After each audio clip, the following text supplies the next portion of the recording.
We're fundamentally shaking up what people think about how to manage their health. Not just manage it, but get on top of it for it to be the fabric of how you live your life. You know, my daughter's in medical school now. We just had a conversation about this because we get trained, brainwashed. I wouldn't say trained, we get brainwashed. You know, don't order any test unless there's a specific indication. You want to minimize that, and you want to just only do testing when there's something you're going to try to confirm. You know, let's say you think someone's in heart failure, so you do a pro BNP level, or you think someone's having a heart attack, so you do a troponin level, or you think someone might be anemic based on their history, so you do a CBC. But you don't want to test anything unless there's a problem because, well, first of all, it's expensive. Second of all, who knows what you might find, and you get on a wild goose chase that you don't want to be on, and it's kind of like a bit of an arrogant view in my view. I used to work with the Human Longevity Institute, which is a great organization that created this deep testing for people. So they would get their genome sequence, their microbiome, they get all this imaging, they would get tons of lab work done, and then they would get this giant binder like this big. And they would go like, what do I do with that? And they would try to help them there, but they just didn't have the expertise. And so they would send them to me, and I would look through these thousands of pages of stuff, and I would put it through my little, I wouldn't call it supercomputer, but whatever's in there between my ears, and kind of see what's going on. And I would, it was like, oh, well, this is the pattern. This is the story. This is the thing. And then I could tell a story based on that. But I'm just one guy, and I just, have one level of expertise. I mean, it's a lot given I'm doing this for 30 years and I've been studying really hard and working hard and seeing thousands and thousands of patients, but it's not what we need to be doing right now, because we can access, enormous amounts of scientific evidence and integrate it into a learning system that will give you information about your health in a ranked order priority with literally millions of bits of data. I mean, not just 100 or 1,000, but literally millions of bits of data. So that's coming down the pike. We're not quite there. We're building the foundation. We'll get there, everybody. But this is coming. Exactly. Why are you interested in this? I mean, you're a young, healthy, successful woman. Why do you care about what's going on in your biology when most people your age are basically just putting their head down in the sand, doing their job, and never go see the doctor? It seems as though on the outside that all is well. I'm healthy and I'm happy and I'm radiant, but that was not always the case. My journey with health actually started at a pretty young age. I was raised as a vegetarian. The concept of food as medicine was prevalent, was the fabric of my family. My dad has a PhD in horticulture. My parents harvested vegetables from their garden and still do. And so that idea was instilled in me at an early age. But to be honest, my health really took a turn in my young 20s when I was off on my own. I was diagnosed with PCOS. I was given metformin for being pre-diabetic, and I had genetically high cholesterol. I soon found out that this is pretty common with South Asians, but back then I had no clue. And I knew from like I'm 25, start, why do I have this stuff, right? Correct. Yeah. 20. Yeah. They told me, actually, my physician told me when I got my cholesterol checked that I was too young to be given statins, but my cholesterol was that high that I should have been given statins. So it was kind of a whirlwind for me. And I didn't really know what to do. I knew that the care and the oversight that I was receiving could have been better, though, like fundamentally. So I began running experiments on myself, testing my blood, tracking it in a spreadsheet, seeing how I improved by doing this thing for 6 months or didn't improve by doing something else. And also I was in my 20s, I was in college, I was living my life. So I had that juxtaposition of really trying to care for my health and also enjoy my young 20s.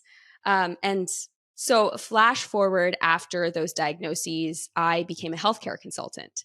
And as you might know, consulting means you're traveling. And once again, I was not living the healthy life, right? Eating at airports and staying in hotels, right? Yeah. Justifying takeout, 5 times a week because you're in a hotel working or you're in another state working. And I realized that if I continued this job, that my health was just going to continue down this trajectory.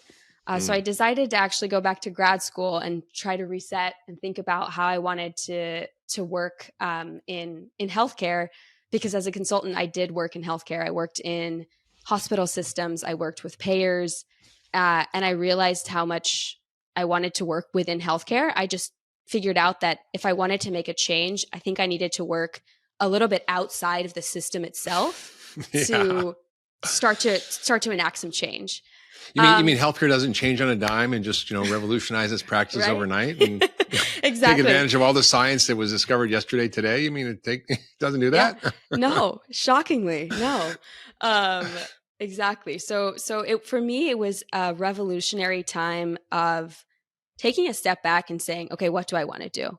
And I went to grad school thinking that was going to solve my problems and I was going to, make a change there. And to some people, it really does that. But for me, I started grad school in the middle of COVID. I actually met Jonathan, our co-founder, while I was on campus and through a friend. And, the idea of function, it was a seed. It was this idea of, hey, what about providing people with data about their health and what's going on inside instead of using symptoms when we go to the doctor's office? Yeah. And that was the origin story of not just Jonathan and I's relationship, but the start of Function and how we got engaged with you and the rest of our co-founders. And you know what? Frankly, I'm a Function member. I am not a clinician.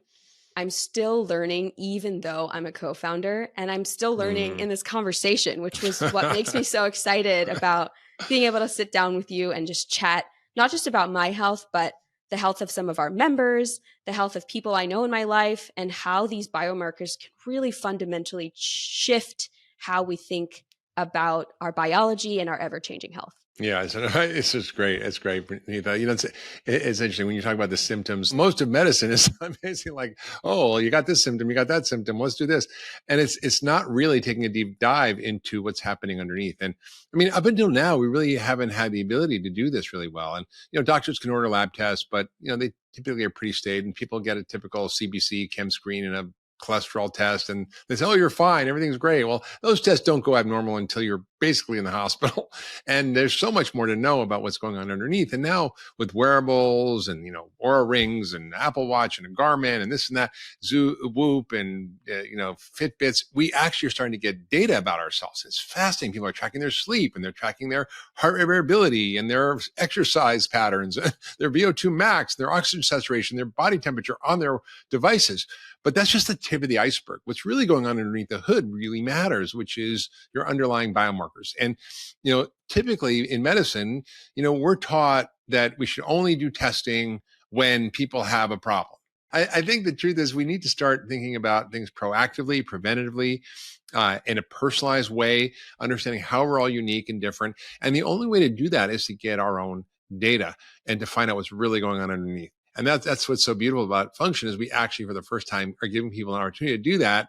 And it's backed by science. It's backed by the evidence that's out there, but often evidence that's not incorporated into medical practice. It takes about 17 years on average for time we discover something at a time it's in practice. I was just, unfortunately, I was talking to this incredible scientist, Ronald Krauss. It was unfortunate I was talking about what he was saying was just so sad. He's like in his 70s, I don't know if he's 80 now, but about 40 years ago, he discovered that our typical cholesterol profile, it just is not doing the job, and that our way of thinking about it is wrong, and that we actually can look at a more sophisticated way of looking at cholesterol through LDL particle number, particle size. One of the important tests that we offer through Function Health. And so I said to him, so Ron, you've been doing this for 40 years. What percentage of cholesterol tests done now by doctors use this cardio IQ and this NMR test from LabCorp? He goes, well, I think it might be 1%. And I'm like, maybe less, and I'm like, this is just criminal because there's really no other way to look at your cholesterol in the 21st century. It's like trying to do, like an X-ray from 1910 to know what's going on in your brain rather than a, functional MRI. Like we have the technology, we just don't use it. So that's really what Function tries to do is bring the leading edge research into an easy to access platform where you can take control of your health. So you can not just know what your numbers are, what lifestyle changes you can make, what supplements may be helpful. You can be the actually advocate for your health by knowing and being informed with the right information. It's really a very robust roadmap for people to own their own health, because 80% of health does not happen in the doctor's office, or maybe 90. It happens in the kitchen, in the grocery store, when you're with your running shoes and your bedroom and, and all these really things that we have tremendous control over, which is our environment, our lifestyle, which drive most of our health challenges today, which is chronic disease. Couldn't agree more. And this idea of, nobody actually wants to be in the doctor's office time and time again. We love our doctors and we respect them deeply, but yeah, we want to be empowered to be at home and make these decisions, on vacation and make the good decisions. All of that is so critical to how we think about health. And if it can be less of this, oh, I'm sick, I have to get health. It's not like, no, this is the fabric of every day. Your health can change your life. And that's what's so exciting about Function, is it gives you that information. Yeah, what's sort of interesting is that people are like, oh, I'm young, I don't, I'm not going to have any issues. Maybe when I'm 50 or 60 or whatever, Yeah, I'll get serious and start going to the doctor. But it's been shocking to see that a lot of our customer base is the degree to which, even in a very young, apparently, quote, healthy population and people who are proactive about their health, the number of things we're finding that are way out of whack, whether it's their lipids or their nutrient levels or heavy metals or their hormones or we're finding things like, pituitary tumors and cancers and things that just people aren't looking for, but that are literally saving lives and are doing it in a way that is empowering people and being proactive, that allows them to not actually have to suffer the consequences of something that would have been ignored for decades. And don't get me wrong, it can be anxiety inducing, right? Like, I'd love to talk about that, because I've had the same thing. I get back my Function results and it's like 30 biomarkers are out of range. And you're like, oh my goodness. Okay, let me dive in. So I'd love to actually to dive into how you would advise somebody if they're feeling anxious, or, how can I shift all of these overnight? Because I know it's not an overnight solution. No, I think that's right. I want to answer that question first. And then second, I really want to explain why this is so important to me as a physician. Let's get back to that. Yeah. Because, I think, people get the results and they go, what am I going to do? But the beautiful thing about Function is it provides really detailed explanations of what it means. And the reality is that most of the things that we're finding are things that are highly modifiable, If you're low, like for example, we just did something the other day, whose vitamin D was like 20 and they're constantly getting sick with the flu and colds and infections and COVID. And you take a vitamin D pill every day and then you can recheck and see your level. Although some people might need, for example, 5,000, some might need 2,000, some people might need 10,000 based on their genetics and vitamin D receptors and the genetics variation of absorption of vitamin D. So there's a lot of variability in the population. It's not like one size fits all.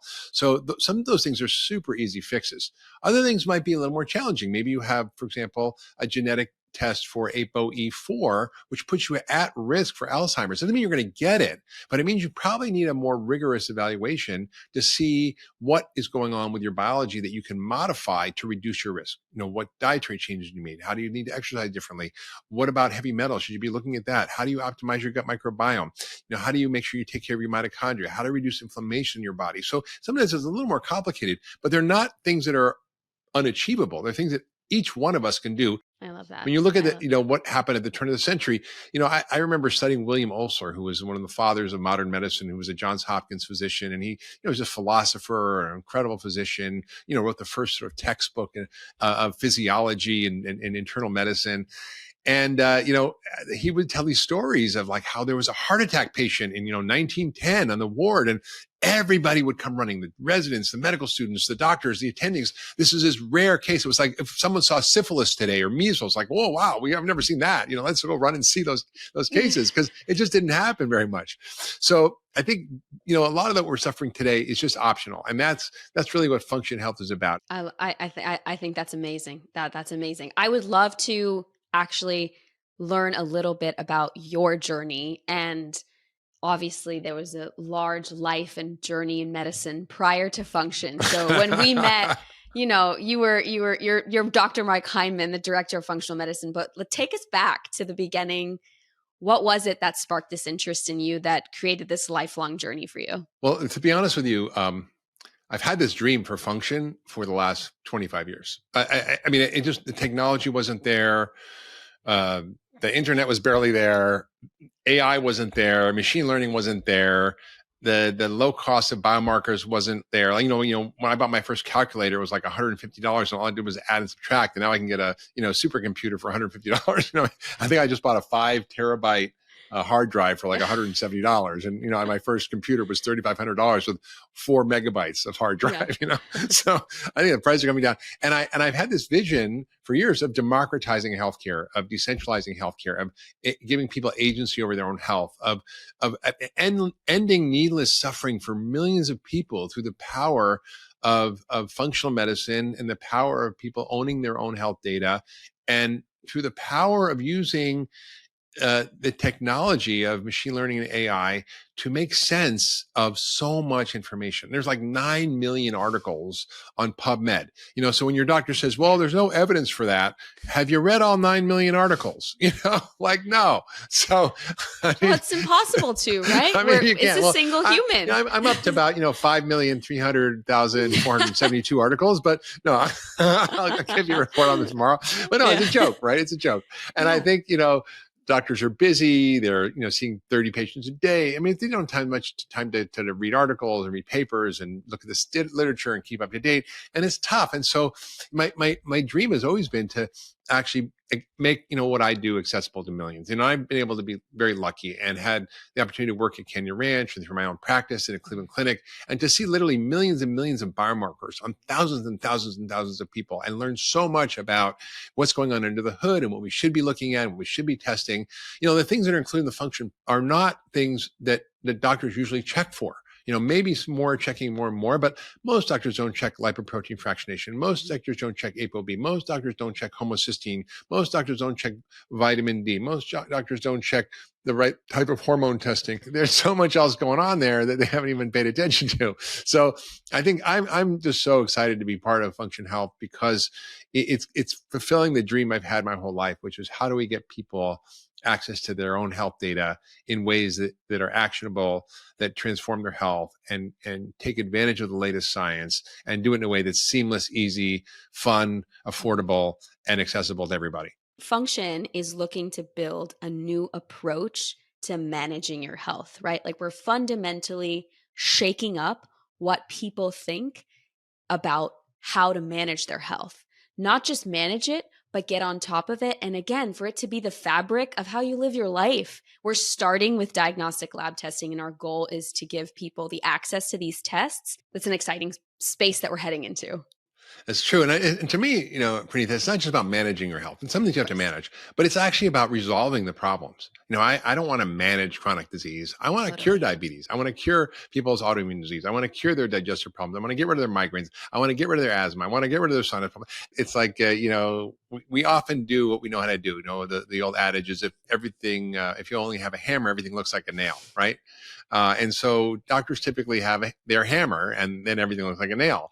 So if you're an expert in, let's say, endocrinology, but you know nothing about nutrition, you're going to focus on, using pharmacology rather than food, which is the best way to deal with endocrinological problems, right? Or, totally. if you're, the other joke I often tell is, it's knowing what to do, right? This one doctor takes out this guy's appendix and he sends him a bill for $1,000. And the patient goes, wow, that's a lot of money for such a simple operation. The doctor goes, yeah, you're right. I'm going to send you a new bill. So he sends him a new bill, and the new bill says, taking out your appendix, $1. Knowing what needs to be taken out, $999. And so, I think that's the key is how do we get to that place where we are actually getting the right instructions about what's going on with our biology, rather than, oh, don't worry about it. For example, like if you go to like some conventional labs, their reference range for vitamin D may be as low as 20, right? Yep, exactly. 20. Sometimes it's 30. 30 is usually the cutoff for most, but 20, see. Now, if you look at the data on vitamin D, the optimal levels are 45 or 50 or more. And so how does it come up with that? Well, the way I explain it is if you were a Martian and you landed in America today, it would be normal to think that all humans are overweight, because 75% of Americans are overweight, right? So it's like if you were to do the kind of normal is just a statistical term, which means 2 standard deviations from the mean, right? So basically the outliers get cut off 2% on either side, and then everybody else is normal. But that's ridiculous, right? Yeah. If your level of vitamin D is 20 and that's considered normal, it's because we all live and work inside. But if you were go back, 150 years and go to the Native Americans who were running around all day outside and lived and worked outside, their vitamin D levels are probably 60, 70, or 80. But that's because they had a very different life, right? But we can say, well, it's normal to have a vitamin D of 20. That's ridiculous. So a lot of the reference ranges we share are what the conventional cutoffs are. But when we go, well, that's okay, that's normal, but that's not optimal. So the question is, how do you optimize your health, not just manage your health? I love it. I love that clarification. Thank you. I couldn't agree more because we spend so much time comparing to reference ranges prior to me knowing about function, right? I was like, yeah, cool. I'm good. Check. And then you don't have to see me. The doctor says something like, you don't have to see me for the next 1 year, 2 years, but no way. Look under the hood. There's definitely stuff going wrong. So yeah, or testosterone is another one. Like, so guys going with testosterone, like my testosterone, it was like 35-year-old with a testosterone of like 350, and it's in the normal range. My doctor said my testosterone is normal. It's like, yeah, it's normal for an 80-year-old, but it's not normal but for who's going to tell you that, right? Who's going to tell you that? Right. No one, because for them, you're comparing it against a reference range. For the physician, like that's what they have to go off of for now. So yeah, I love it. I'd love to continue with a few things here. 2 questions for you, actually. One is... Well, you can have more than 2 questions, actually. It's fine. Well, I have definitely more than 2 questions. What do you say to those who are concerned that function is promoting over testing? This might sound really arrogant, but I'm just going to quote Max Planck, who's a famous physicist. He said, "Science does not advance by convincing your opponents and helping them see the light, but because they eventually die and a new generation grows up that's familiar with it." So essentially, science advances one funeral at a time. Oh man, that is pretty brutal. I told you it was rough, but what I would say is this: we're in a revolution in healthcare right now, and I just had a conversation with Leroy Hood, who founded the Institute for Systems Biology, was one of the guys who helped design the technology that decoded the human genome. He's just like, he won the Lasker Prize. I mean, he's just like a giant in science. And, he's painting a picture of a new vision of medicine. He wrote a book with my friend Nathan Price called The Art of Scientific Wellness. And it's about understanding what's really going on at a deep level and not just waiting until something goes wrong and fixing it, right? I mean, we go take our car and get an oil change. We rotate our tires. We get new tires when we need to. We change the spark plugs. We get a tune up. Like, we know we're supposed to do all that for our car if we want to keep it running. But for the human body, we go, well, geez, wait till the engine falls out, or wait till the radiator runs out of water, or wait till your oil is 0. And then, then we'll do something. And so I would say, there is no time that's too soon to check what's going on with your health. We for example, in medicine, did a large trial called the Bogalusa Heart Study. And this was done in children in Louisiana, Bogalusa, Louisiana. It's a mouthful, okay? And the Bogalusa Heart Study essentially found that they could track teenagers and their biomarkers, their cholesterol, their blood sugar, their weight, their blood pressure, and even they were able to look inside their arteries. And they found that they had early plaque, even as teenagers, and that they could predict where they were going to end up and how soon they were going to die and what their death and complications and disease they were going to get by what was going on when they were teenagers. So from my perspective, we are in a reactive form of medicine as opposed to a proactive form of medicine. And I have always been an advocate of actually understanding that disease is not just something that is an on or off switch, right? If your blood sugar is 120 and 126 is diabetes, it doesn't mean that that's okay, right? You might start being worried when it's 85 or 86 or 87, even though that's totally, quote, normal, right? Up to 100 is considered normal. It used to be 110. Blood sugar used to be like, 140 was diabetic. Now it's 126. But basically, we are understanding that there's derangements in our biology that occur across a continuum of our life. And that if we wait till late stages to find out what's going on, it's often too late. Or often, as Benjamin Franklin said, it takes a pound of cure instead of an ounce of prevention. What you do early on makes a huge difference down the road, right? If you put in $10,000 in your retirement account when you're 1 year old, it's going to be better than if you put it in when you're 30 or 40 or 50 years old, right? The compounding interest on your health is huge. So, we need to understand that the earlier we intervene, the easier it's going to be. It's not that we can't help people when they get to a late stage of disease. It's just a lot more work. Yeah. Yeah. And there's less time theoretically, right? It's Yeah. The sooner you start, the more time you have to build this into your lifestyle. Exactly. Yeah. Okay. And then next question, we talked about a little bit about it, is what's your vision for that when you think about function and making sure that we're not creating a population of hypochondriacs with function testing? Well, I think, look, first thing is, just because you don't know what's going on doesn't mean it's not an issue, right? Yeah, exactly. Like if your vitamin D is 10 and you don't know it, it doesn't mean it's not hurting you, right? So it's important to find out so you can be proactive and fix it. But I also think that I think about it this way. Imagine having the smartest doctor in the world in your pocket, informing you about everything that's going on in your body. My friend Chris Carr had cancer when she was about 30, and it was a rare cancer, and she was about 30, and she was pretty freaked out about it. But then she got religion, and she basically started a new company, which was Save My Ass Technologies Inc. And so I think we all need to form our own companies of Save Our Ass Technologies Inc. so that we can be advocates for our health. And it doesn't mean we don't need to ask experts. It doesn't mean we don't need another opinion. We do say, this is concerning. Go do these follow-up tests. Go see this conventional doctor because they're going to be able to do this kind of test. I talked to someone yesterday. It was like mercury was 30, which is insane. And she's like, well, I don't eat tuna. I don't eat big fish. I don't know what's going on. I'm like, well, you probably have a few things. One, you might genetically not be able to detoxify. Two, you might be eating things you don't realize are high in mercury. And, 4, you need to get further testing to look at a challenge to see what's really stored in your body. And 5, you need a roadmap once you find out that information. And that's what function provides. So in a way, it's kind of a way to create less anxiety for people because they're actually getting a roadmap. I think that's a fantastic take. And I couldn't agree with it more. This conversation and the ones that we have with function leadership and how we're growing it's really creating the greatest way to understand your health that's ever existed. And that's why a conversation with you is so exciting, to just start to get the word out that function is here and function is here to help you. So it's really exciting to be in this moment. I would love to spend the rest of our conversation, and we started tapping into it for sure already, diving into the categories of biomarkers that function tests. Me and you and Jonathan and Mike spent a lot of time thinking about what tests to include for the function membership. We went back and forth. What are the most comprehensive set of tests that we can include for our membership that is also maintaining the fact that it's accessible? The big thing for us is, how do we make this as accessible as possible?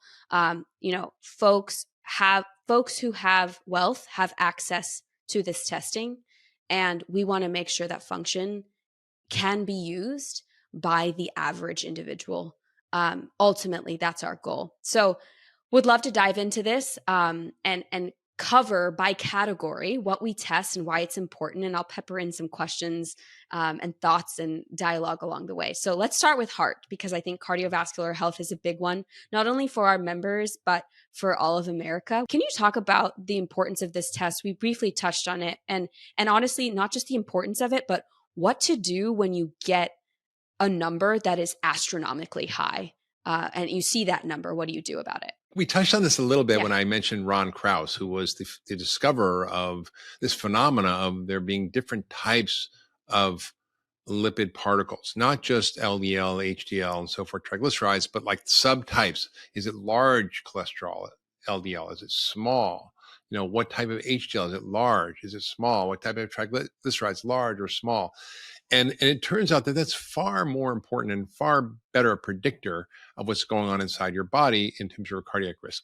And it's not what most doctors test. As I mentioned, I think he said maybe 1% or less of doctors across the country, including cardiologists, are ordering this. And it's just shocking to me, because it's like, well, if this is available, and it's like, it's not that much different in price than just a regular cholesterol panel. It's like pretty much apples and oranges now. The prices come down so much. So, what we're finding is that the most important biomarkers for heart disease are mostly ignored. There are things that I've been doing as a functional medicine doctor for 30 years, right? Because this was discovered 40 years ago and I heard about it. And I'm like, this is the greatest thing. I'm going to start doing it. You can get it through conventional labs. Before you couldn't. And what one of the most important biomarkers is what we call lipoprotein fractionation. So essentially think about your cholesterol number that you get when you go to your regular doctor being the weight of your cholesterol. It's like milligrams per deciliter. How many milligrams, of cholesterol is there in a tenth of a liter of your blood? Okay. Fair enough. What does that mean though? Is it made up of 1,000 little tiny BBs that are going to damage your arteries, these small cholesterol particles, or is it like 100 big fluffy beach balls that bounce off and don't cause any problem? Well, there's no way to know that looking at your regular cholesterol number. In fact, 75% of people who end up in the heart attack end up with a heart attack in an emergency room have normal, quote, normal total cholesterol, right? So what is going on? Well, it's the quality of the cholesterol. You could have a cholesterol of 70 or 80, or LDL of 70 or 80, or a cholesterol of 150, but have like 1,000 or 2,000 small LDL particles. And that's an enormous risk. So it's a better way of determining what's going on. And it determines also your metabolic health. So, we always say, people have poor metabolism or poor metabolic health. What does that actually mean? It means you have trouble regulating your blood sugar, that you're on the spectrum of pre-diabetes to type 2 diabetes. And you think of cholesterol being related to fat and saturated fat, but actually most of your bad cholesterol is driven by sugar and starch, not fat. Now, saturated fat does raise LDL, but actually increases the light, fluffy ones, not the dangerous small ones. The dangerous small ones are caused by sugar and starch. So it's really important to get the right type of cholesterol panel, including this lipoprotein fractionation. And the second is a test called ApoB. ApoB is kind of a particle that collects all the bad cholesterol. So it's a reflection of how much of these small particles you have, about a little bit about triglycerides. And so basically it gives you a sense of, what your kind of real risk is. So I think this is one of the most important tests to look at your cardiac risk. Is your ApoB high or low? What about your lipoprotein A? That's another one. And by the way, these are modifiable through lifestyle for the most part. ApoB can be lowered by eating more walnuts, by tons of fish oil, by exercise, by getting enough sleep. If you're having 6 hours of sleep or less, you're almost having twice the number of ApoB that you would if you're getting 8 hours of sleep. So there's a lot of things you can do to modify these things. There's another one called lipoprotein little a. It's more of a genetic marker, but it's really important. If that's high, your risk is higher and it helps inform decisions about what to do.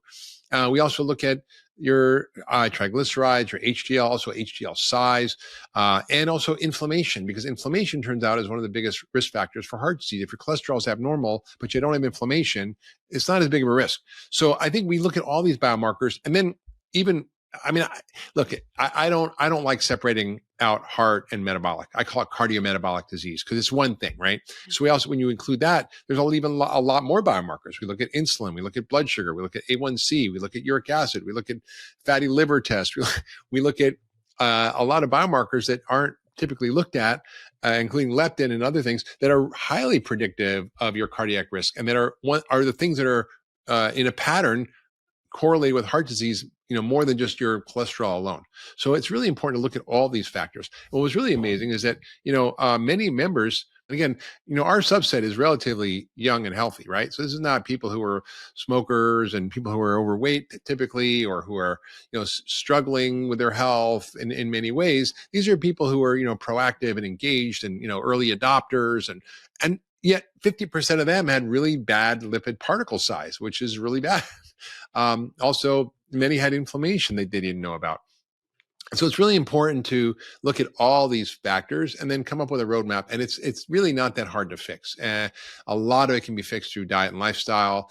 For those who maybe have some genetic disorders, they may need some other kinds of things. I had a patient the other day who had a high ApoB, high LPA, high lipid particle numbers, small particles, but everything else about his health was ideal. And he might have some genetic weird thing that I don't even know we even know about, but his arteries were clean when I did a special follow-up scan. So based on those tests, I said, you need an imaging test that looks at not just a coronary angiogram with a CT scan, which we now do, but using AI to interpret it. And that allows us to look at soft plaque. And he had none. which is like, well, wait a minute, if your arteries are clean, do you need a statin? Do you need a drug? Probably not. So there's lots of ways that this information informs our decisions and then tells you what to do next. Absolutely. And pairing that with metabolic, I think, is a great call out. We could talk about metabolic and cardiovascular health for an hour and a half or 5 episodes at this point, just because of how important this one is. I did have a specific question thinking about folks who do have type 2 diabetes, folks who do come into function with a chronic condition. How do you think about putting type 2 diabetes into remission? I think a lot of folks come in and their doctor's like, hey, this is a lifelong thing. Good luck. That's the average conversation around it. So I want to just dive in a little bit into type 2, just because we do have members who come in with existing chronic conditions and they're interested in a different opinion on how to take care of this. Absolutely. Look, my training in medical school was that if you get type 2 diabetes, it's a one-way street and you have to manage the disease, which means you need to take medications, maybe insulin, try a little diet and lifestyle. But basically, there was no going back, right? Once you cross that threshold, that was it. And what's really exciting about the scientific literature is it constantly challenges orthodoxy, and particularly in terms of diabetes. And for example, we're seeing such a degree of poor metabolic health in this country that it's terrifying to me. When I was born there, I think there were less than 5% of the population was obese. Now it's 42%. That's an 8-fold plus increase in just my lifetime. We had really unusually low rates of type 2 diabetes, 50 years ago or 60 years ago. Now it's 1 in 10 Americans. 1 in 4 teenage boys have prediabetes or type 2 diabetes. Now, when I was in medical school, and I'm old, but not that old, we didn't have a term for this. It was called juvenile diabetes and adult onset diabetes. So what did you call a 10-year-old or a 12-year-old or a 15-year-old that got type 2 diabetes? We called it adult onset, but we had to change the name to type 1 and type 2. That's what happened, right? And now we're seeing kids as young as 2 or 3, and we see now, depending on the criteria used, I use a little bit broader criteria, but 50%, conservatively, 50% of Americans have either prediabetes or type 2 diabetes, meaning they are really in trouble. Yeah. And then in addition to that, 93%, or actually 93.2 to be exact, percent of Americans are in poor metabolic health. What does that mean? It means there's somewhere in that continuum. They either have high cholesterol, high blood sugar, high blood pressure, which are all basically the same problem. They're overweight, or they've already had a heart attack or stroke. So if you've met those 5 criteria, you're in poor metabolic health. And it's 93% of Americans. So they're basically everybody, except a few of us out there, have this problem. And what we were taught was that there's no way to actually fix this. You just have to manage it. I had one patient who came in and their blood sugar was like 118 or something. I'm like, hey, have you seen your doctor about this? And they're like, yeah. I said, what do they say? He says, well, he said, wait till it gets to be like 126 and then he'll give me medication for diabetes. And I'm like, what? And I think, we now have studies, for example, that have shown that a ketogenic diet in advanced type 2 diabetics can completely reverse type 2 diabetes by 60% of cases, can get 100% of people off the main diabetes medication, can get over 90+% of people off insulin, causes a drop in A1C more than any other intervention, and that leads to an average weight loss of 12%, which is a massive result. I mean, you think, that sounds like a lot, but actually if you have a weight loss study with a 5% weight loss, that's like a miracle drug, right? So this is really impressive stuff using, for example, a ketogenic diet or extremely low carbohydrate, higher fat diets. So these are completely reversible metabolic conditions for the most part. Now, some people may not be able to, but beta cells can recover. And I think we've seen this happen over and over when you get rid of the fatty infiltration by changing your diet. And basically, the fatty infiltration of your liver and your pancreas, which is associated with poor metabolic health and prediabetes, is almost entirely caused by starch and sugar, which we're eating a huge amount of, about 150 pounds of sugar and 130 pounds of flour per person every year. And 60% of our diet in America is ultra processed food. So we have such room to reverse these problems. And I've done it over and over and over with my patients. Yeah, that's amazing. I mean, I'm one of those, right? Like I have the full whammy. I have high cholesterol. I was pre-diabetic and given metformin. And so I know that it is possible to come down because I've done it myself. And I think it's a lot of like will and knowing that you have somebody and an advocate to say like, yes, you actually can. It's possible. You're not stuck with this lifelong chronic condition. And that motivating element is critical. And that's where I think function can be really, really helpful is You're getting detailed information on actionable steps you can take to address the problem. And what's so beautiful about function health is it's a full deep dive on the conventional viewpoint of disease and health, and not just that, but you also get a different perspective based on the emerging science of systems biology, systems medicine, network medicine, functional medicine, whatever you want to call it. It's looking at the body as an ecosystem and reimagining our health in a very different way, in a proactive way. And in functional medicine, I would say is the science of creating health, as opposed to conventional medicine, which is the science of diagnosing and treating disease, which is important, but it's not the only picture here we need to be thinking about. Yeah, absolutely. Okay, I'd love to continue the conversation moving to the thyroid. This one is an interesting one because I don't think it's measured as much until you have a problem and you go to an endocrinologist, right? So talk to me about all the thyroid tests and why somebody should be getting these tests done. Yes, super important topic. And 1 in 5 women and 1 in 10 men have low thyroid function. And of those, half are not diagnosed. And of the ones who are diagnosed, I would say probably more than half are not properly treated. So that's like a lot of people suffering needlessly. And it's a lot of vague symptoms. You maybe you're a little tired, a little puffy, maybe you might get muscle cramps, maybe you're constipated, low sex drive, maybe you're a little depressed, maybe you don't sleep as well, maybe you have dry skin, maybe your nails are cracked, maybe your hair's falling out, like a lot of little things, right? And so it often gets missed. And so when you complain about these things, your doctor might say, okay, well, maybe there's a thyroid problem. Let's check your thyroid. And they'll check TSH, which means thyroid stimulating hormone. It's your pituitary hormone, basically, that goes up if your body is low in thyroid to make more. So it's telling your body to make more. And they go, well, if your thyroid, is over 5, your TSH over 5, maybe we'll consider treating you. The problem is so much gets missed because that is not the only number we should check. We need to check the other numbers that are really material to understanding what's going on with your thyroid. For example, T4, free T4 and free T3 are really important and almost never get checked. Sometimes free T4 will, but not that often until you actually have a problem.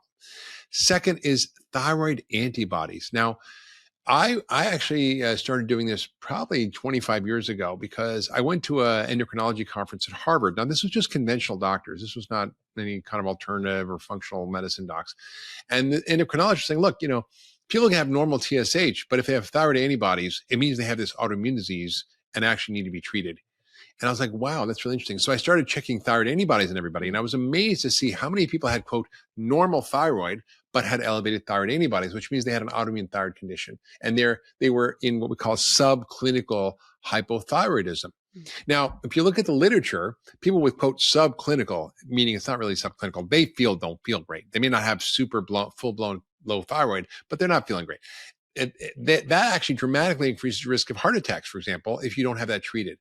So even the American College of Endocrinology has reduced the threshold for TSH from 5 or 5.5 to 3.5 for being abnormal. And yet still most reference labs say 5 is the cutoff, which isn't actually even what the American College of Endocrinology says.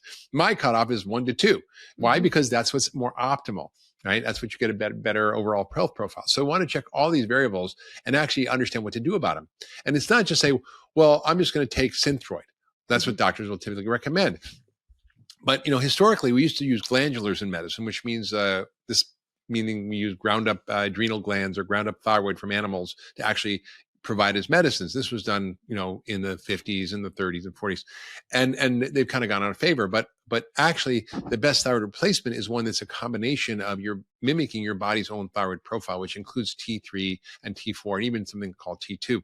So Armour thyroid, for example, or other forms of bioidentical thyroid is probably the preferred treatment. But there's also a lot of other things you need to know. What's causing it? Right? Yeah. Well, God, if your thyroid's elevated, it's just like, oh, here's a thyroid pill. No, what's causing it? So if you have elevated antibodies, in large percentage of those cases, it could be because of undiagnosed celiac or gluten sensitivity, non-celiac gluten sensitivity that you want to check. Or it could be because they have low selenium or low zinc or low vitamin D or low vitamin A. All of these things are important for regulating thyroid. You need to understand you need all these ingredients. You need iodine. So you should eat seaweed. You should eat Brazil nuts because they have selenium. You should have pumpkin seeds because they're high in zinc. You should actually have omega-3 fats because they're important, as well as vitamin D containing foods like porcini mushrooms, although you can't really find those that easy. Or herring, or just take vitamin D. So it's really important. Eat seaweed for iodine or fish. So there's ways to actually help your thyroid function better.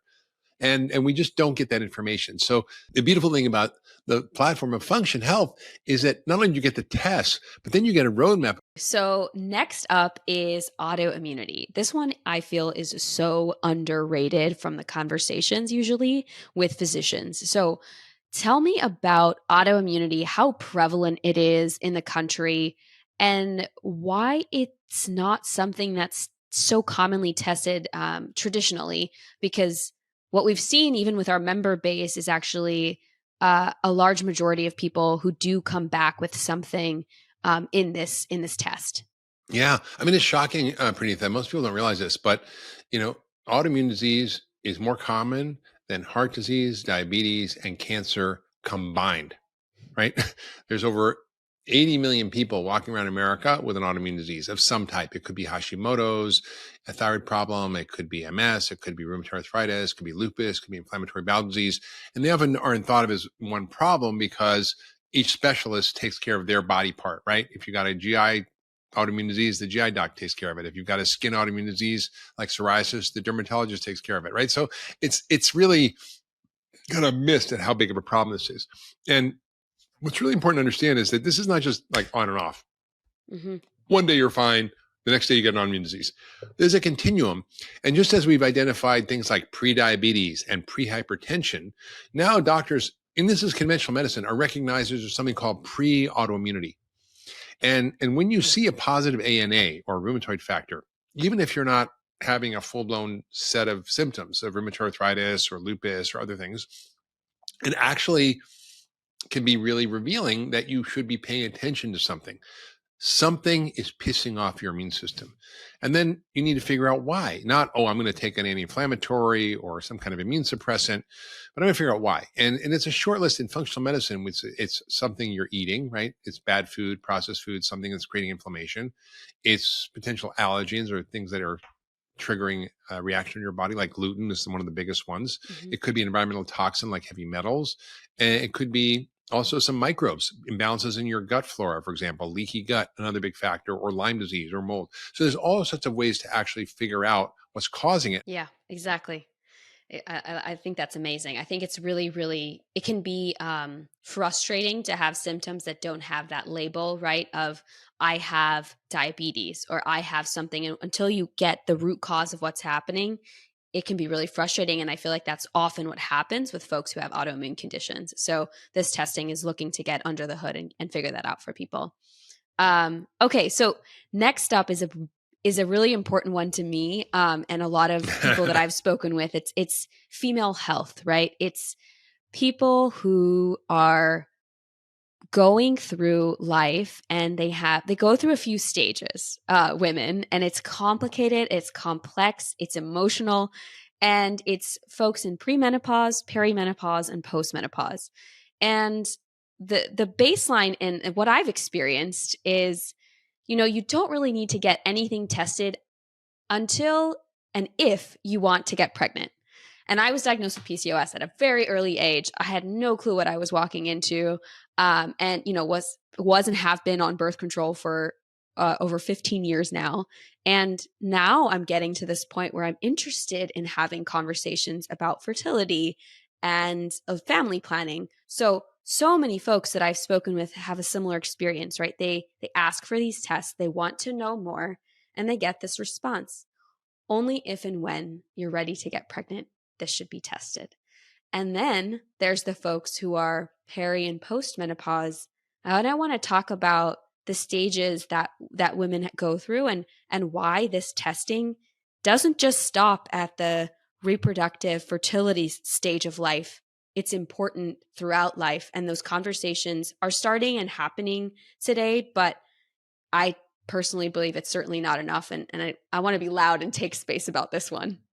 Yeah, well, I think that's great. I think your own experience is revealing of why it's important to look at hormones throughout the life cycle. And like you mentioned, there's changes that happen throughout the life cycle of a woman, from puberty to early reproductive life in your 20s, 30s, 40s, 50s, 60s, beyond. Every decade it changes, and it's important to understand how to navigate that. And I used to work at Canyon Ranch, and basically my entire population was mid 30s to like mid 50 patients, and so I got a real interesting perspective on women's health, and really did a lot of this testing. And unfortunately, most doctors don't know really what to test for. They don't look for the right things, and they're missing a lot. And so it also matters when you test it and what you're testing. So we look at full spectrum hormone panel, including estradiol, which is estrogen, progesterone, as well as FSH and LH, which are the pituitary hormones that regulate your sex hormones, testosterone, and by the way, women have testosterone too, and it affects your sex drive.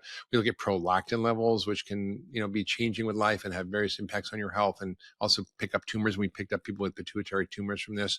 We also looked at something called DHA sulfate. DHA is an adrenal hormone, but it can be high in PCOS, and it can be low if you're chronically stressed, and it can tell you about your level of chronic stress. And also we look at something called anti-Müllerian hormone, which is something that's really important to look at for fertility. So the higher your number, for example, the more fertile you are. And it's an easy test to do. So I think Pranitha, my experience is important to track your numbers over time, to do it properly, and then to learn what to do about it. Because most people don't know that your hormones are under the direction of what's going on in your life, right? So your level of stress affects your hormones.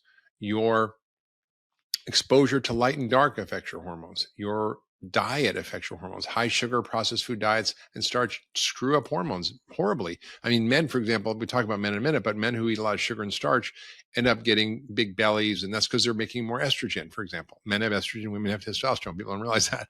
And so we really can do so much to regulate our hormones. Exercise, alcohol plays a huge role in screwing up women's hormones. It really increases estrogen and causes toxic estrogens.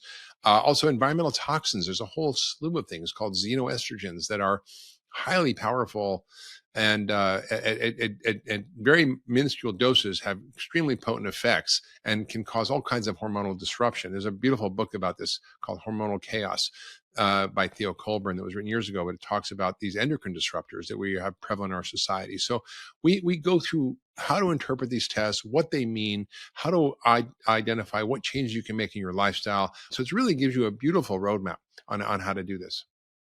Amazing. I think that's a great answer. And as shifting gears to male health and the male hormones, obviously testosterone is spoken about a lot with male health. We do test for testosterone, but talk to me about the other ones and why it's important to get that holistic testing for men. Because I think what I've heard, not only from our members, or from conversations, is, they don't really know that they need to get these things tested, maybe until they're trying to do family planning or they're sensing something is off, right? And that's where I think some of this testing is super important. And it also actually really links to our prior conversation around metabolic health and how your metabolic health impacts the male health hormones and how it's all connected. So yeah, I would love to hear about male health and how to think about these hormone testing for men. Absolutely. It's so important. And I think, most men are pretty oblivious to their health. They usually go to the doctor because their partner or their wife wants them to go.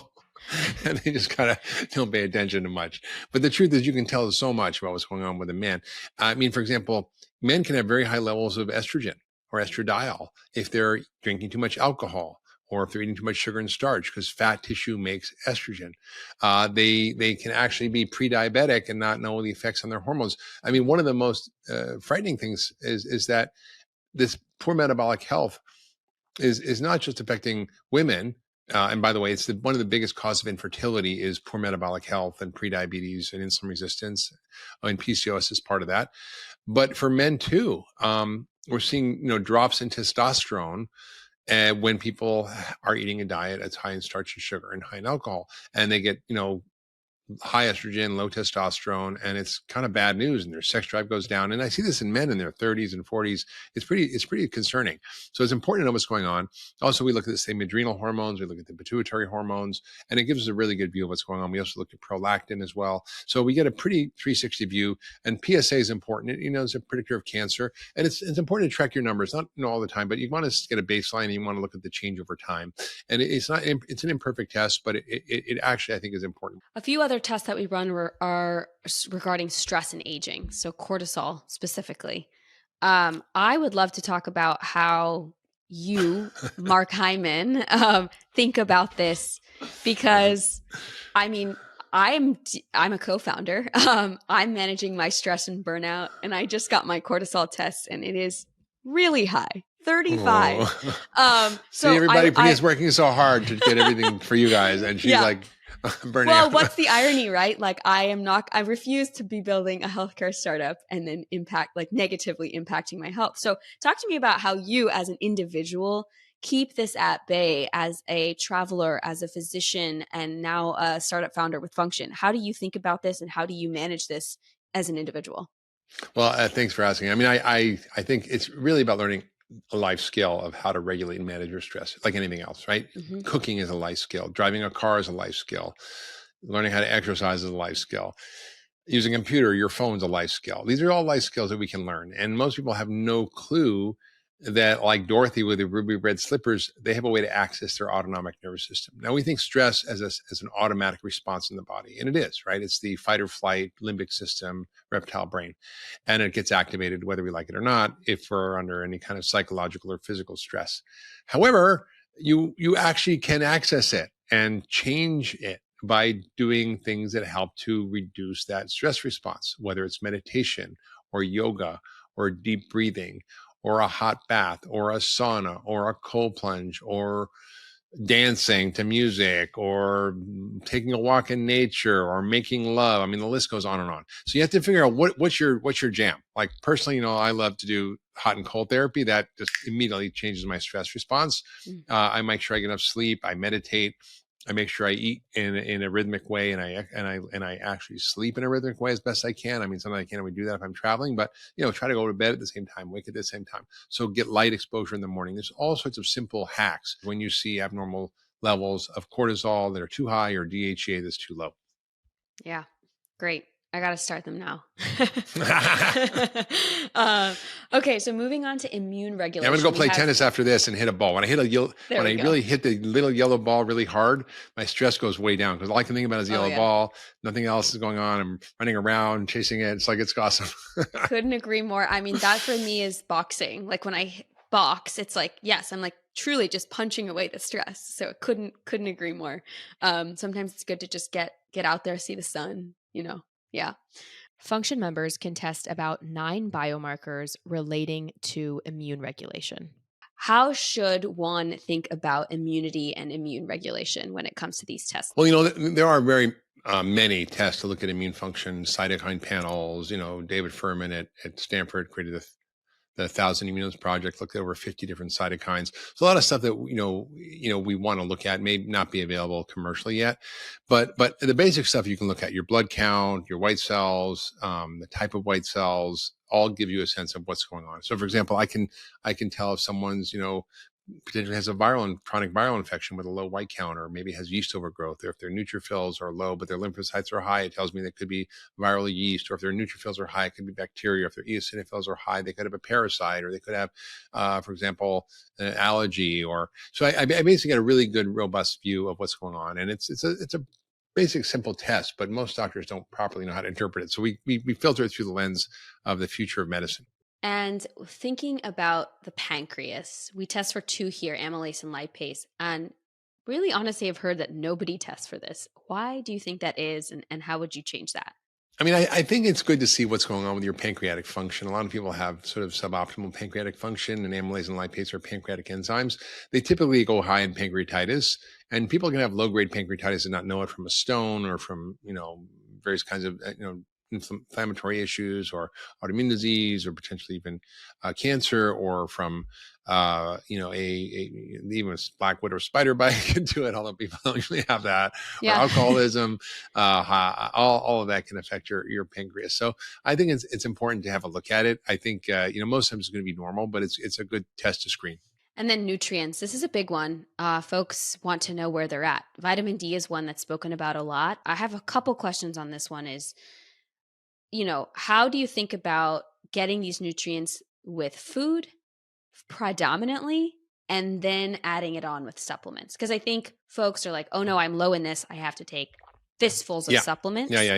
So want to get that take, as well as why it's important to get all these tests for nutrients. Yeah, I mean, first of all, most doctors do not test for nutrients. Only recently, doctors started thinking about checking vitamin D levels, and most probably don't. Even though 80% of us are either deficient or insufficient. And for me, I've been doing nutritional testing for decades, and it's one of the most fruitful areas because people find all kinds of stuff. And the most common deficiencies in America are omega-3 fatty acids, over 90%, folate probably over 50%, vitamin D 80%, magnesium 45%, zinc over 40%, iron probably 40%. So we see this huge amount of nutritional deficiencies. Even in a country that's so overweight and overfed, they're undernourished. And so we are looking at panels of tests that typically doctors don't look at. We look at essential fatty acid levels. I mean, when did you get your omega-3 test checked recently? But over 90% of us are deficient in this. And it is the most important fat. We call it an essential fatty acid. You don't need fats other than this particular fat. And it is involved in the cell membrane function, regulating inflammation, immunity, brain health, and so much. We look at methylation, one of the most important parts of health and longevity that affects heart disease, cancer, dementia, and DNA methylation and mood. And I mean, the list goes on. We look at homocysteine and methylmalonic acid, whereas most doctors will just check a folate or a B12. These are much more sensitive tests. Look at what the right vitamin D. I mean, I see people doing vitamin D levels, doctors, and they order the wrong test. There's like a 125 and a 25, and they don't know which one to order, and they order the wrong one. They check the box on the order slip, and it's not the right test. And you need 25 hydroxy vitamin D, really critical. Zinc, magnesium, really important. A lot of people are low in magnesium, and it causes muscle cramps and all kinds of headaches, digestive issues, constipation, easy to fix. Iron studies, really important. Not just checking your total blood count, but actually looking at your ferritin levels. If your blood count's normal, you can have a very low ferritin, which is your iron stores, but that leads to fatigue and insomnia, other kinds of issues, the immune dysregulation, and many other things that you can easily treat. You can also add on tests, for example, looking at selenium and copper. So we get a really robust picture of your nutritional status. And in terms of food or supplements, look, I had a patient once who's like, I don't want to take any supplements. And she's like, I'm going to eat 5 Brazil nuts a day because that'll give me my selenium. I'm going to have 27 pumpkin seeds. I'm going to eat, 3 cups of beans because I'm going to get enough magnesium from that. And I'm going to eat, she was like, a little bit crazy, but she did it. I think most people are not able to do that. And our diet is also different. I mean, the nutritional density of our food, even the same broccoli today from 50 years ago, is far less nutrient dense because of how we're growing the food and the depletion of our soils and the damage in the organic matter. So I think some people do need supplements, but a lot of times you can just be guided on what are the best foods. For example, you can get, methylating nutrients from having dark green leafy vegetables. You can get vitamin D from having fatty fish like mackerel and herring. You can get magnesium from beans and greens and nuts and seeds. You can get zinc from things like pumpkin seeds and oysters. You can get omega-3s from mackerel and salmon and herring, and you can get iron from, meat and so forth. So there's a lot of ways to get these things, selenium from Brazil nuts. And so we can guide you on what to do, but you may need supplements. Yeah, that's great. I think that makes a ton of sense. It's refreshing to know that, yes, you can use food and you might need supplements. I'm a vegan, so for me, this one's a really important one. My omegas are low. I always have to take supplements for this stuff. So it's important to know that you can use food, and also you might need supplements if you're not like perfect about the food that you're eating, to get this information and get this food into your body. All right, next up is liver and kidney. What should we know when it comes to our liver and kidney health on an ongoing basis? Great question. So kidneys are important to check for. And I pick up a lot of people with marginal kidney function. And by the time your kidney function starts to go up, it's often, you've already lost half your kidney function. So it's important to track this regularly and early. I had someone, for example, who didn't check it for a while and he ended up having, high uric acid from stones, and it screwed up his kidney. And he, almost had kidney failure because of it. Mm-hmm. So it's important to check, but it's not going to be typically abnormal that much. If you're dehydrated, it might show that. Liver function, on the other hand, is important because, AALT, which is a really important one, and particularly GGT, these are really sensitive indicators of fatty liver. And when you look at the reference range, it's really wide, but it's up to 50. Maybe it's probably 25 should be optimal. So when you get from 25 and 50, you're already starting to get fatty liver, and you can actually do things about it. And fatty liver affects over 90 million Americans. It's one of the most prevalent conditions as part of the poor metabolic health thing we talked about, prediabetes. Really important. And GGT is very important too, which most doctors don't check as part of a normal liver panel because I don't know why, but they don't. But it's a very sensitive indicator of exposure to environmental toxins, alcoholic liver disease, and also metabolic disease like fatty liver. So really important. And I think these are critical. And kidneys tests also important, like looking at urine protein. A lot of people don't look at microalbumin, but if people have high blood pressure, if they've had diabetes or other issues, they might not have abnormal kidney function tests, but they might have early protein in their urine. And that's a huge clue that they got to get on the ball and fix their kidneys. And of course, looking at electrolytes is important, making sure you're balanced there. So I think keeping our liver and kidneys healthy is pretty important. I wanted to cover a few more tests here that we offer. These are add-ons on top of the standard function membership available for an additional cost. The first one is our multi-cancer detection test that we offer through our partner Grail. It's called the Gallery Test by Grail, and it tests for cancer signals of over 50 types of cancer.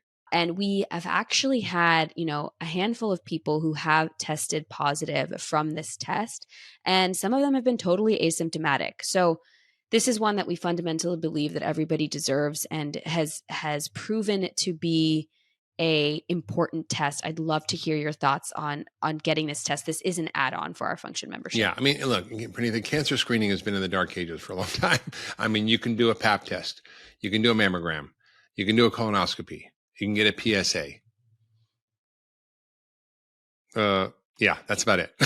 I mean, some doctors will maybe check cancer markers and something in the blood, but it's basically pretty old school. New technologies emerge where we can actually look at sort of little fragments of DNA from various cancers that show up in the blood. We call this a liquid biopsy, and it's not perfect. The technology is still improving, but now we can look at over 50 cancers that are really common. We can pick them up at extremely early stage, 75% of the time. It covers about 60% of all cancers, but most of the most important common ones, and it's something you can do something about. So I for example, had a great story actually of someone who did this. She'd had breast cancer. She was treated. Her doctor said on her recent visit, after 5 years, she was clear. Everything was fine. But we said, why don't we just do this test? And she did it, and it showed positive. So she immediately got a PET scan, found out she had some lymph nodes in her chest. We got her early treatment, and now she's completely clear. So I think, this saves lives in ways that, we're just beginning to understand. Now, it's still imperfect, and some oncologists are not super fans of it.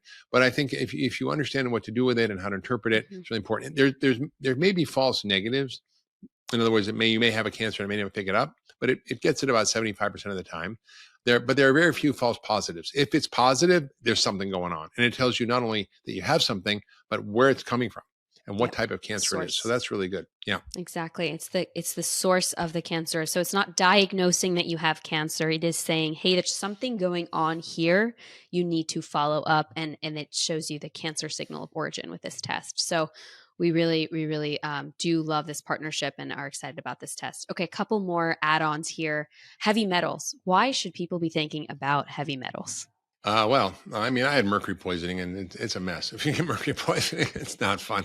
And I, ate tons of sushi, lived in China, had fillings, grew up on tuna fish sandwiches when I was a kid, and it screwed up my whole system. So, we live in a toxic world, and people look at the reference ranges for mercury and lead on the lab, and it's like, oh, it's up to 10 or 15. I'm like, wait a minute. Like, what's the biological requirement for mercury in the body is 0. The normal test for mercury is 0. The normal test for lead is 0. And what they found, for example, even in kids, they used to say, okay, well, 40 was the cutoff, then 20, then 10. And they found even down to levels of 1, they can actually find indications of neurological impact and declines in neurodevelopmental function in kids, even down to 1, which is considered normal. So if your blood level of lead, for example, is over 2, it's a higher risk factor. And by the way, that's quote normal, right, in the lab test. If it's over 2, your risk of having a heart attack or stroke is greater than if you have a high cholesterol. So it's really, really a big impact. And I think most people don't check for it. And it's important to understand what to do about it too. And that's where, functional medicine comes in, because traditional medicine doesn't know what to tell you. But with functional medicine, you can actually figure out a roadmap to detoxify your body from the metals. Another one we have is growth hormone, IGF-1. It is being spoken about in different spaces, but for the average individual who has no clue what this one is, why is this important to purchase as an add-on for growth hormone? Well, I think, I wrote a lot about this in my book, Young Forever. And, one of the key regulators of our biology is something called nutrient sensing. And often it gets screwed up.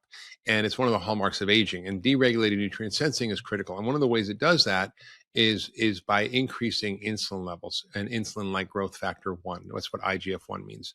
And it's an indicator of the level of growth factors in your blood. So, growth is important, right? If you want to grow a baby, you need growth factors. If you want to, grow strong bones, you need growth factors. If you want to repair tissues, you need growth factors. But too much also grows other things like cancer. And so insulin-like growth factor, if it's very elevated, has been linked to cancer and other age-related diseases, and really is an indicator of overall poor health. Now, if it's too low, if your IGF-1 is too low, it may mean you're aging more rapidly and may need a little support, which can be given in the form of lifestyle recommendations like lower body heavy weights can increase growth hormone, strength training increase growth hormone, taking certain supplements can increase growth hormone. So there's ways to actually naturally do it, peptides. So there's a lot of ways to fix it, but it's really an important marker of your overall health and your risk both of too much or too little. Amazing. Okay, and then Lyme disease. This one is important for those who have had who have something going on and have been told that nothing's going on. I've heard that so many times here. What's the importance of Lyme testing for our function members? Well, we basically, Lyme is, I think, is like the new syphilis, a great masquerader. It can show up as anything, an autoimmune disease. Chris Christopherson had Lyme disease, and they thought he had dementia and he had Alzheimer's, but it turned out he had Lyme disease and he needed antibiotics, not a nursing home. So I think we actually have a huge epidemic of tick-borne illnesses, and Lyme is very prevalent. And that's why I think it's important people get checked, because they can have, autoimmune disease or chronic fatigue or joint issues or just brain fog or who knows what. And it can show up as all sorts of things. So I encourage people to really check it out. Yep. All right. This one-time test is ApoE, apolipoprotein E genotype. One is, it can be pretty controversial of a test. We've done some digging into the information and the data behind it, but I'd love to hear from you, like, what should people consider when they get the ApoE4 gene? We have had many members who've gotten this, so to let them know that they can do something about it and what the gene means. I mean, Pranitha, this is something, it's a bigger conversation, right? It's genetics and what does it mean and how do we test for it? So, most people don't really know much about genes, and just a 2-second primer on genetics. You have about 25,000 genes, but there's maybe 3 to 5 million variations in those genes that are, normal variations in the population. So think of it like a spelling change. For example, like in Europe, in England, they spell color C-L-O-U-R. Here we spell it C-O-L-O-R, right? Same meaning, same word, spelled differently, but it has a little different function. So these are called SNPs. And ApoE is a very important gene that has broad implications around cardiovascular health, metabolic health, Alzheimer's risk. And a lot of people say, well, I don't want to know. If I got Alzheimer's risk, I don't want to know. Just don't tell me, because there's nothing I can do about it. Well, that's true given the conventional paradigm, but there's a lot that can be done to prevent Alzheimer's. And we know the data on this, from diet and lifestyle to the right supplements to fixing root causes. And so learning what's going on and your risk is really important. I had a 94-year-old woman who was a dentist who was still working, and she had 2 ApoE4 genotypes. Now, that person typically would have 75% of risk or even more at her age of having Alzheimer's, and she was sharp as a tack. Why? Because she was a health nut. She exercised every day. She ate all her fruits and vegetables. She took her supplements. She stayed her ideal weight. She stayed engaged and active. So it's not a death sentence. It just means you have to be more proactive. So you have to be more careful. So with those patients, I'm much more aggressive on lipid management, much more aggressive on metabolic management, much more aggressive about getting rid of toxins, optimizing their nutrient levels, their microbiome, basically me giving them a aggressive 5-star tune-up. If you love that last video, you're going to love the next one. Check it out here. I said, oh my God, you're a textbook case of hyperthyroidism. I'm going to run these tests. And it dawned on me that, oh my God, her palpitations, her insomnia, her fatigue, her weight loss, her hair loss. And I was like, oh my God, I am a textbook case too.